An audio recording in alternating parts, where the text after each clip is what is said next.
Hi, and welcome to Chronically, formerly known as Concussion Talk Podcast. My name is Lauren Zayaks, I'm Nick Mercer. and we're teaming up to talk about all things chronic illness. We'll still be talking about chronic concussion, but we're going to follow a lot of other journeys along the way. So make sure to subscribe and check back in. Thank you so much for spending your time with us.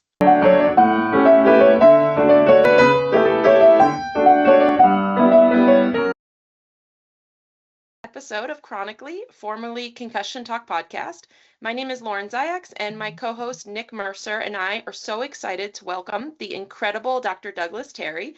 Doug is a neuropsychologist at Vanderbilt. He's the director of the Vanderbilt Sports Concussion Center, and he's also the senior director of research for the NFL. But he was willing to take a little bit of time out of his very busy schedule to talk to us. So thank you so much for being here.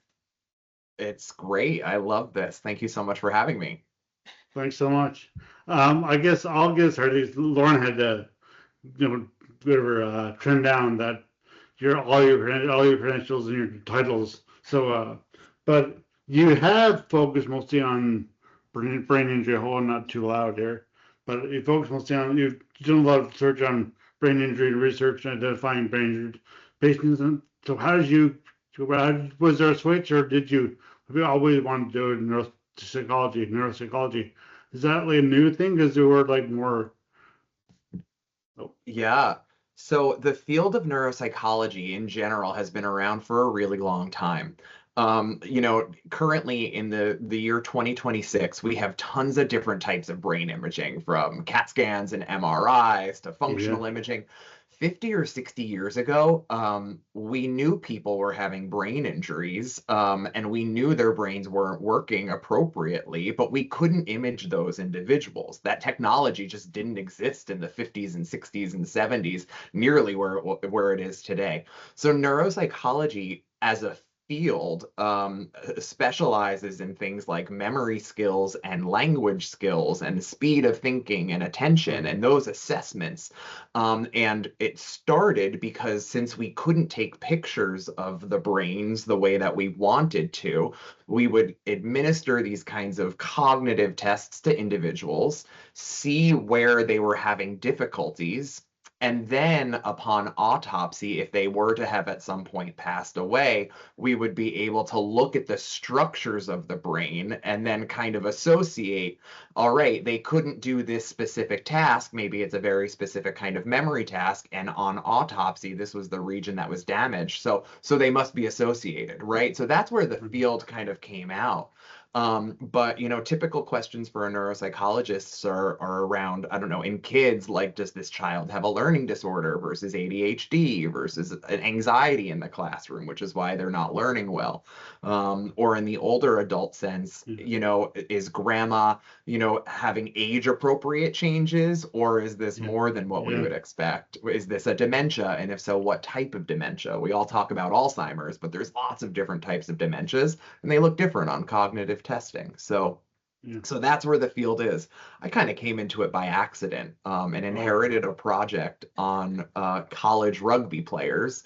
And this project was 90% done, and I finished the final 10% and really enjoyed it and haven't stopped. And that was in 2010. also very, very simple thing. But in 2010, you started your doctoral work, right? Exactly. So that Like, was at the University of Georgia. oh, okay, cool. So you started rugby players there. That's who you. Okay, and Exactly. then are you from Nashville, or you just got a job at Vanderbilt? Yeah, no, I'm from New York originally, Okay, and did a lot of my training in Boston as well as Georgia. I was at yeah. UCLA in Los Angeles for a year, and then went back to Boston, was faculty there, and got recruited here about 5 years ago to Nashville and Vanderbilt. And what since as you're there, you advise about the Predators, the Titans, and the soccer club, Nashville SC.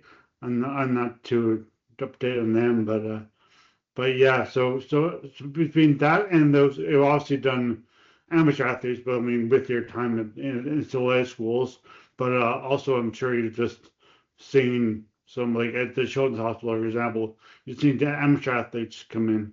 So how would you what's the linkage, or is there what's the big difference, linkages and differences? Sure. I mean, there's lots of differences between the amateurs and the pros. Yeah. Concussions, concussion Mhm. obviously is my specialty, and they don't happen Yeah. in a vacuum. Smaller kids are, less skilled on the field, and we see more of a variety of skill on the field versus when we're at the pro levels, everybody's at the top of their game, Yeah. right? Yeah. So in that sense, a lot of middle school athletes may not be forever athletes. Yeah. And they may care less about their sports and care less about rehab. But also, the variety of care is so different at the youth level, Yeah. Sure. where Sure. a pro Sure. immediately has access to athletic trainers, amazing doctors, versus, kids living 45 minutes to 2 hours outside of Nashville. There's not a lot of specialty options. They might not have athletic trainers, and it might be a pediatrician who's largely managing them before they get into our clinic. So the course of recovery is so variable in those individuals. Plus, they're younger. Their brains are developing, and the mechanisms are often a little bit different. So there's a lot of things to think about. And then puberty, kids are Yes. still kids. Yeah. So, many of the symptoms often are concussion, but then many of the symptoms might be, oh, well, the concussion gave me headaches, and headaches keep me from doing my schoolwork. And now I'm really stressed out because I'm behind on my schoolwork. So it's not the concussion directly that may have caused the anxiety, but it could be kind of the downstream effects that's causing it of like, oh gosh, now I have 30 assignments to catch up on. That kind of brings us to one of your articles that I wanted to discuss, and your work in migraine. As you talk about headaches and the stress that that can lead and how that can alter a person's life, can you talk a little bit about the role of migraines maybe pre-injury first, and then we can kind of talk Hmm. about how that changes post-injury?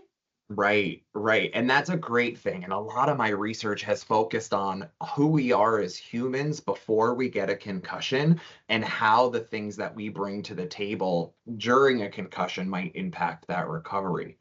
So as it relates to migraines, yeah, like migraines can be really debilitating in general. Hopefully, if you do have a migraine condition, they're not so severe and they're not so often. But that's super variable. What several of the research papers that I've been lucky enough to publish, it shows if you do have that kind of personal history of migraines and then you do get a concussion, the interaction of those tends to lead to a longer recovery. And there are some interesting brain theories about why that might be, because physiologically at the cellular level, the way migraines, pre-injury migraines, tend to happen in the brain is very similar to how concussion affects the brain. So it's almost not to oversimplify it, but almost like a double whammy on your brain if you're having this migraine disorder plus having a concussion that you have to recover from. We think, and we're not 100% sure, that that double whammy is why we're seeing that longer recovery. Headaches in people post concussion, in those individuals who have a migraine disorder pre-concussion, tend to be a lot worse as well, right? And that kind of makes sense. Like if you have this history and you're more prone to migraines, you're probably going to get it worse after the concussion.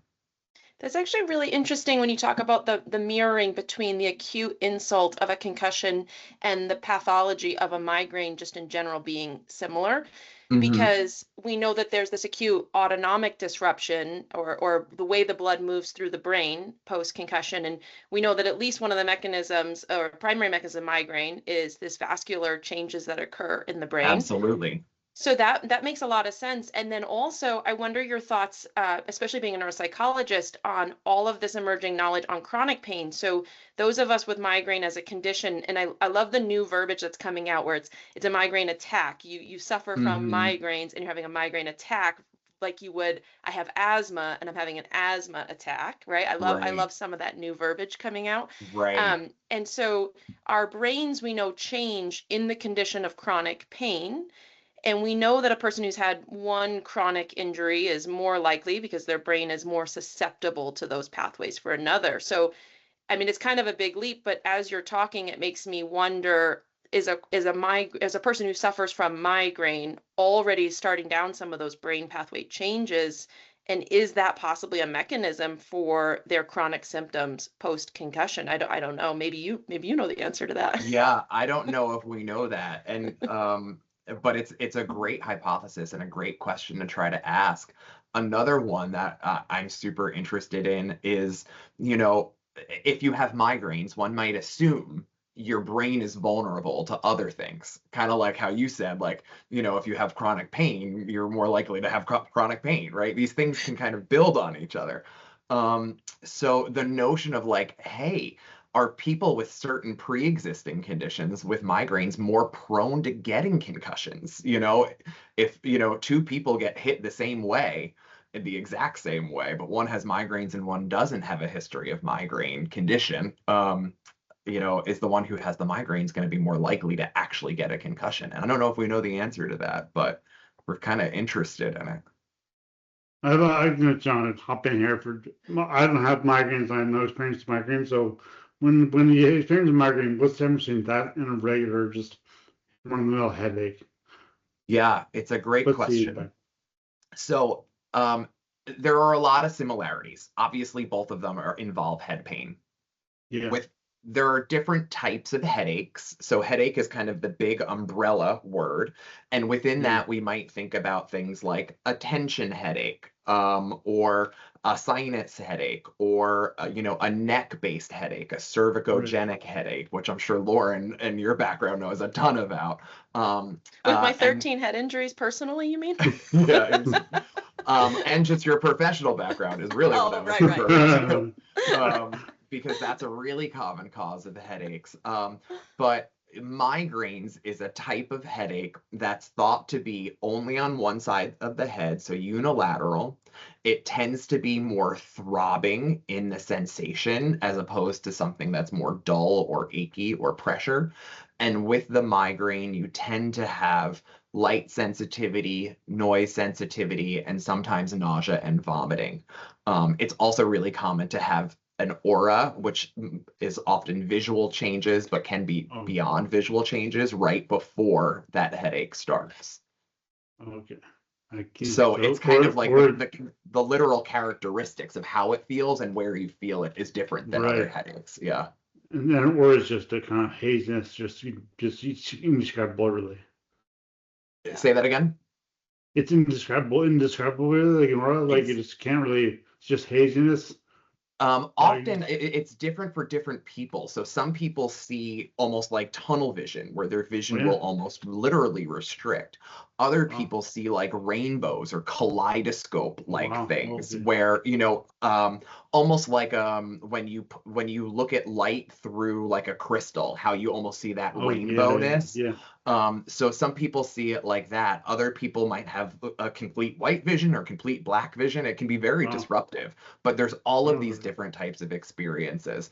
Other people also actually feel the aura in their body, where they might have stomach upset, burping, butterflies, all of these other types of symptoms. I wouldn't recommend it. I would 10 out of 10 not recommend it.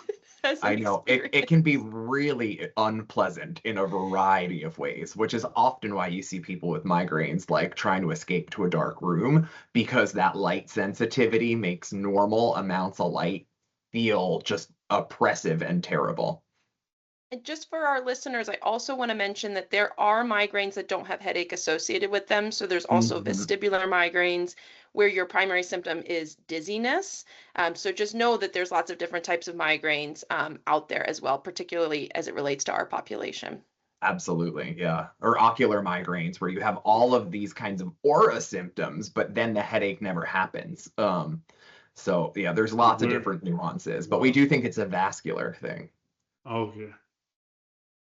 And it seems to have it runs in families. And, you know, I remember as a kid, my mom and my sister had that classic migraine. They would have to hide in a dark room, and my older sister, if she just would throw up, her migraine would magically disappear, right? And I was lucky enough to never have that experience. I thought I missed the gene bucket. And then, you hit your head enough times, and, and these things can start to emerge. So I got to join them in that experience. But I know that they always ask about like family history of migraines, and I don't know how far we're getting outside of your specialty, but it is interesting, these genetic components, these things that maybe are setting our brains up and making us susceptible, and their conditions that can be treated by specialists, which is really nice. So we can improve quality of life too. Mm-hmm. Exactly, exactly. And I mean, and I'm sure y'all have discussed this before on this podcast, but the treatments for especially post-traumatic headaches, so post-concussion headaches and post-concussion migraines, are very similar to the ones where as if this was just a primary migraine condition, and when I say that, I mean, just one of the unlucky individuals who never had a head injury or concussion, but did have headaches or migraines. So the treatments are largely the same. And one of the things that we try to counsel our patients on is kind of a rehab-based model. Because, if we're spending too much time in a dark room trying to rest or get away from headaches or reduce the symptoms of light sensitivity, that can actually have almost backfire on you, where you can be spending too much time in these dark rooms trying to escape your symptoms. So you can't, and that doesn't allow your brain to almost rehab by exposing itself to, small to medium amounts of light and noise and other things. It's a bit different than what I learned 15 years ago in the concussion space of like rest in a dark room and don't do anything until you feel better. Now we're realizing that we have to be active. We have to expose ourselves to things. And that the symptoms, while they're really unpleasant and, we want to reduce them as much as possible, the symptoms themselves, we don't believe to be hurting the brain in a structural way. They're unpleasant, but like not a medical danger, so to speak. Okay. You bring up a really interesting point there that I would love to hear your perspective on. So this goes for pain, light and noise sensitivity, but also for the human condition, social anxiety, depression, being social, being exposed to light, these are all almost a muscle. So the less we are exposed to light and noise, the longer we're out of the classroom, the longer we're out of our social environment, the harder it becomes to get back. Do you have any perspective on that, maybe from a psychosocial aspect and then maybe from a neurological aspect? Sure. And I think they go hand in hand because the psychosocial and the neurological things have this bi-directional relationship. So, I love the way that you pose that question, but they're so intertwined. And I see you smiling and nodding, which makes me feel good. Because you're right. Like, when you have this injury and you're trying to recover and you're still struggling with it, where either things hurt or you're not functioning as closely, what do we want to do as humans? Like, we don't love feeling vulnerable and we don't love feeling less than 100%. So it's so easy psychologically to be like, I can't do that right now and I'm not even gonna try. Whereas both from a psychological side and a rehab neurological side, we know that, I don't know, the more you avoid the thing that you don't like, the worse it's going to get. Like the kid who falls off his bike once and then doesn't want to ride the bike. Like, we all know the old phrase of you got to get back on and dust yourself off and, get back on the horse or bike or whatever this kind of adage is. But so that's the psychological sense, but from a neurological sense, that's the rehab that the brain needs to, relearn how to tolerate normal amounts of sensory stimuli like lights and noises, relearn to how to engage in actually paying attention and thinking about things and recalling things from your memory. So there are so many different mechanisms that are all focused in the brain. So I kind of like to joke a lot and saying it's all in your head, because literally it is all in your head. And I don't mean that in like the negative, invalidating way of calling someone crazy. But it's kind of a funny double entendre in that sense. Yeah. Yeah. Do you know what an example that I love to use? You know, you have to find the silver lining in things. So one great piece of the shutdown during the pandemic was that all humans, other than like healthcare workers and people like that, like had to stay in their homes, right? And so some people were sequestered for long periods and some people shorter. And so I'll say to a patient, do you remember a few years ago when humans didn't interact with each other? And it wasn't that long. For some people, it was a couple of weeks. And then they were released back out into the wild, and it was as if they had never interacted with another human. Like we lost all social norms, Right. right, in a short period of Right. time. So now Hmm. my patient that's been injured for a year, you haven't been out and about. You maybe weren't managed as well as you could have been early on. So now you've really been sequestered for a long period of time.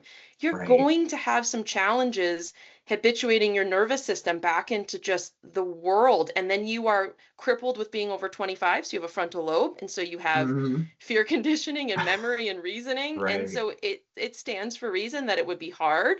You have to go read in a coffee shop for 30 minutes. Like you just have to start to expose yourself to the environment again to get back that muscle. Yeah, I know. And I similarly joke like, dark room rest. Sometimes for patients, I'll compare it to solitary confinement, something that, Hmm. we use for prisoners as a punishment because, Yeah. that Exactly. amount of shutdown isn't natural. It's not normal. Yeah. And I mean, it's really easy to focus on your symptoms when you're in that dark room because that's all you got to think about. Like, Yeah. there's nothing else. And it's depressing to be in that dark room all by yourself, just knowing that having FOMO that the world is happening without you and you're kind of getting left behind. Yeah. So not only do we know rehab is good, but we also know that prolonged dark room rest is not good. It actually has Yeah. really negative effects, and you get so desensitized, like you were saying. Yeah. I mean, for example, I was just came back from a conference, and I met someone who had the three concussions, and she was dealing with post-concussion syndrome and different aspects. And it was just good to talk to her. She's doing very well, but it's just good to talk to someone else who has experienced the same thing, like same brain injury, same not being able to, like, for example, speak well, and Hmm. supposed to, yeah, and just vision stuff, that just random stuff that people don't understand. People are like, oh, I had that once, I had a broken leg, or I had a I had a busted lip, or I had a black eye, or something like that. Like, I know Right. exactly what you're going through. No, you don't. And it's just weird. It's everything. So it's just good to have that unity. Absolutely. Yeah. Yeah. Can we pivot to, so now we talked a lot about like the pre and sort of the mechanisms of migraine. Can we talk a little bit about what happens to migraine? How does it emerge after a head injury, or how can that change your trajectory? What are the correlations that we've found? Mm-hmm.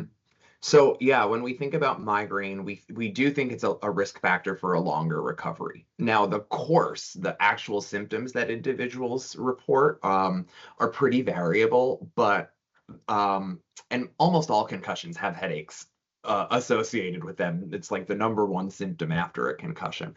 But for what it's worth, those individuals who do have a pre-injury history of migraines are more likely to have headaches and migraines after the concussion, right? But it's not by much because so many people, regardless of your migraine history, actually have headaches and migraines after the concussion.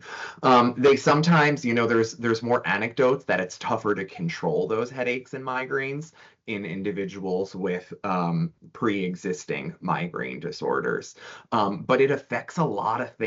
It affects your ability to get back into the classroom if you're having these wild, uncontrolled migraines. So, return to learn, which is a term that we tend to use for, making your full academic recovery, where you're, going to school all the days and you don't have any accommodations like extra time or help on tests or things like that. That tends to be longer, and getting back on the field tends to be longer for those people with this history of migraines. This might be too in the weeds, so I Sure. don't mean to put you on the No, don't spot, but worry. I was reading through one of the articles and it mentioned return to learn versus return to play times. And it looked almost as if sometimes the athlete hadn't returned to learn fully, but they had returned to play. Does that mean people who end up needing an accommodative plan because of their migraine, and they are able to because we're going to treat that as its own condition versus part of Yeah. the concussion. Is that sort of how we would look at those kind of statistics? Sure. So I'd have to, look at the exact paper and know exactly what you're referring to. But Yeah. in general, a student athlete is a student first. We would never return someone to a field in a full return to play manner if they're not up to snuff in the basics of all of their academic work. So Yeah. in general, I would hope that that's the case. And like I said, would need to go back to the paper, but certainly hope that's not at the individual level, not happening. Now, there obviously is this notion that someone who has pre-existing migraines still may have migraines even though their concussion is resolved. So, it becomes a little tricky to try to differentiate, well, this person's still having migraines, and yeah, they had a concussion 6 weeks ago. Do we think these migraines are a direct result of their concussion, in which case we should not return them back to play? Or are these migraines in line with what they've experienced for the past several years? In which case, as far as we can tell, at that point, we'd probably say the concussion is resolved and they're safe to return back. We don't want to penalize somebody for something they were born with.